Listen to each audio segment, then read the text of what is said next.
Hi guys, welcome to another Mystery Monday. I apologize in advance for my spring ASMR, but it's too nice not to be outside. But I promise this is going to be a short video. I'm doing my first ever book tag, so stay tuned.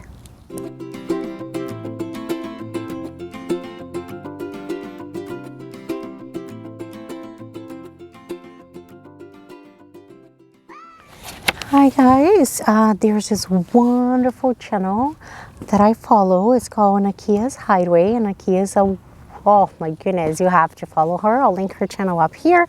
But she did this book tag that is called the Hindsight is 2020 reader tag, and I'll link her video down below as well as the original video that did this tag.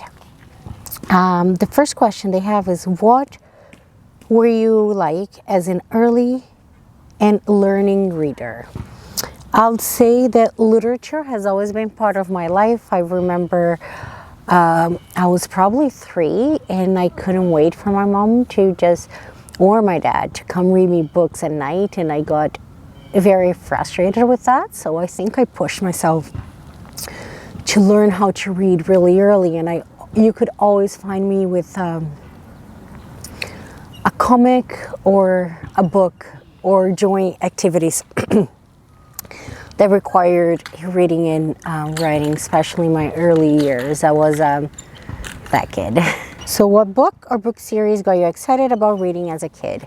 In Brazil, we have this series of comics called Monica's Gang that is geared and written for children. So I would read that a lot. And as far as book goes, I don't remember any series I would read as a really young child. And I don't know how we define kid, really. But I would say that starting at 8, I started to go through my parents' library and read books. So at that time, I would get really excited to read classics such as, Shakespeare, some Brazilian classics, Jane Austen, and Dostoevsky. I don't know, I just felt like so grown up to grab those books, and it gave me something to talk to my parents about because they really enjoy that too. So I would say that unfortunately, other than the comic books, I never really read anything for children, even as a child. Oops. Third question is, has there been a person in your life, real or fictional, who inspired you to be a reader? And yes, absolutely, both of my parents. My dad is was the smartest person you ever see. That guy knows everything and learns everything, and the fact that I looked up to his intellect so much. And I think the best way to teach your children to read is to read about them, right? You can't force someone to read if you don't show them the value and how much you love it as well. So serious books and just the joy of reading, I was inspired by my dad. And my mom also reads a lot of serious and classics books, but she's also the one that introduced me to fiction and fantasy, and that you can also get just joy from reading that doesn't necessarily lead to learn anything. So I think I can thank both my mom and dad for both my joy of reading and expanding my taste, I suppose. The next question is, at what point did you begin to identify as a reader? That's interesting. As a 3-year-old and growing up and in school and up to my teen years and early 20s, I read a lot. I was always reading. I was always talking about books. I knew that I got joy from literature, but I never thought about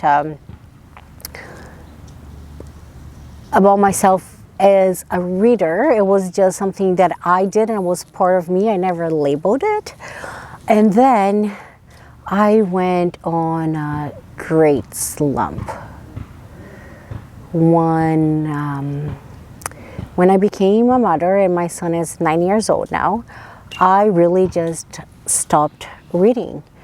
The only books I would read was like some Agatha Christie rereads and Harry Potter rereads and the new Sophie Hannah's, the Poirot books, and that was it. And I think the reason why I didn't read at that time was because I never knew that you can actually put a book down. Interesting, right? Because I've always been a one-sitting kind of reader, and after you become a moderator, and there's not enough time in the day. So, okay, I'm gonna go back to the next question because it morphs a little bit into this one. Then, during quarantine, I met the lovely Siobhan from Bell Books, and I'll link her channel up here as well, or up here. It's gonna be here. And she inspired me to start reading again. She was the one that said, hey, it's okay to put book downs, and she loves books so much that just hearing her talk about books made me think of myself, and that was something that I was missing in my life. So she inspired me to pick up books again, and to read books, even if I know I can finish them in one sitting. And I think now is when I really identify as a reader, because that's what I do for fun. And it is something that literature is something that I value a lot for both children and adults and everything. So I think now I can finally say, you know what, it's still very much a part of me. It's still part of who I am, but I'm a reader. It's okay to say that. My name is Paulina, and I'm a reader. How has being a reader shaped your life and worldview? How hasn't? I'll be corny here for a second, but I think reading a book is the first lesson in empathy you ever have. It is, it takes you places, emotionally. It helps you get to know different people, different cultures, different points of view. It takes you literally to different parts of the world and different eras. So I would say that being a reader has shaped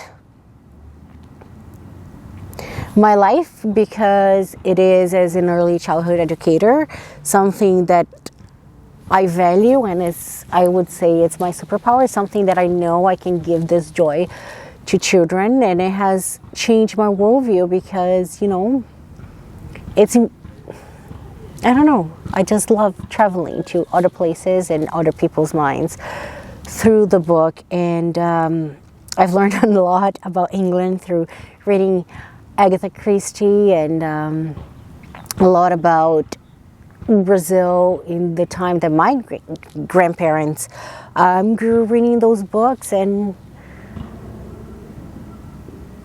I know a lot about Hogwarts too. Let's just say that. I don't know. I just think books are fantastic and they enrich everybody's life. Now, for the last part of this book tag is to tag someone. I don't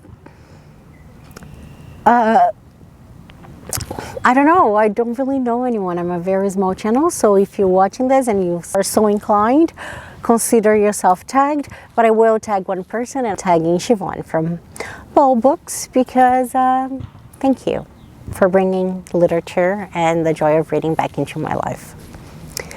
Guys, thank you so much. I hope the wind is not so bad. I'll find out when I am editing this. And until next time, be the hummingbird.